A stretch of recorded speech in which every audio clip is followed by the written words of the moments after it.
সুপ্রিয় দর্শক মণ্ডলী, আমরা যাচ্ছি জাহাঙ্গীর ঘোষপুরে তার ধানের ভুঁইতে ধান কেমন হয়েছে দেখার জন্য। আসসালামু আলাইকুম ভাই। ওয়ালাইকুম আসসালাম ভাই, কেমন আছেন? আলহামদুলিল্লাহ ভালো। ভাই আপনি কি করতেছেন ধানের ভিতর? আমি ভাই ধানের ভিতর কিছু আগাছা আছে সেইগুলো পরিষ্কার করতেছি। তা আল্লাহর রহমতে তো আপনার ভালো ধান হয়েছে। হ্যাঁ, আল্লাহ ভালো ধান দিচ্ছে। দেখতে পাচ্ছেন দর্শকবিন্দু, কয়দিন আগে বৃষ্টি হয়েছিল, অনেক সুন্দর ধান। একটু পানি বেঁধে গেছে, তাই এই যে পানি বেঁধে গেছে। মেশিং চালান লাগবে না ভাই, এবছরে মেশিং চালান লাগবে না। আল্লাহ আমারে খুব তেল কিনাতে আমারে মাফ করছে। ভাই ভাই আপনি ধানে কি কি সার ওষুধ দিয়েছেন? এত সুন্দর হয়েছে আপনার ধান। ভাই আমি হলো অফিসের বীজ লাগাইছি। আমার বীজের নাম হলো 58 ধান, বুঝছেন? 58 আমি থিওবিট, দস্তা, টিএসপি, পটাশ, ইউরিয়া আমি এগুলো ব্যবহার করছি এবং কীটনাশক ওষুধ ব্যবহার করছি।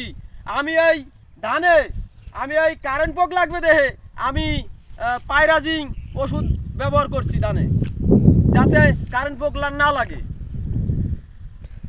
ভাই আপনি কত পাখি ধান লাগাইছেন? ভাই আমি 10 পাখি ধান লাগাইছি আমার নিজের বলকে ভাই।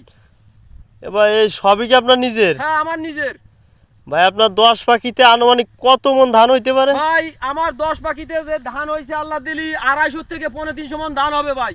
ভাই আপনার এই ধান কি নিজেরই লেগে যায় সবই বছরে নাকি বিক্রি করেন? না ভাই, আমার 20 থেকে 25 মন ধান সংসারে লাগে ভাই, আমার ফ্যামিলিতে লাগে। জি ভাই। আর বাদ বাকি ধান আমি বিক্রি করে দেই। জি ভাই। তবে ভাই একটা কথা বলতে চাই, বড় লোক কিছু বড় লোক আছে ভাই, এই গরিব মানুষেরে, এই যে আমার মতো কৃষক, হাজারো কৃষক আছে রোদিপুরে বৃষ্টিতে ভিজে ফসল ফলায় কষ্ট করে। কিছু বড় লোক আছে তারা আমাদেরকে দেখতে পারে না, খারাপ নজরে দেখে। তা আমি বড় লোকদের উদ্দেশ্যে বলতে চাই যে আমরা হাজারো কৃষক যদি আমরা এককালে এই ধান, পাট, ভুট্টো এইগুলো চাষ বন্ধ করে দেই, ওদের মতো বড় লোকরা না খেয়ে মরবে ভাই। ঠিকই বলছেন ভাই, আপনার কথা ঠিকই বলছেন।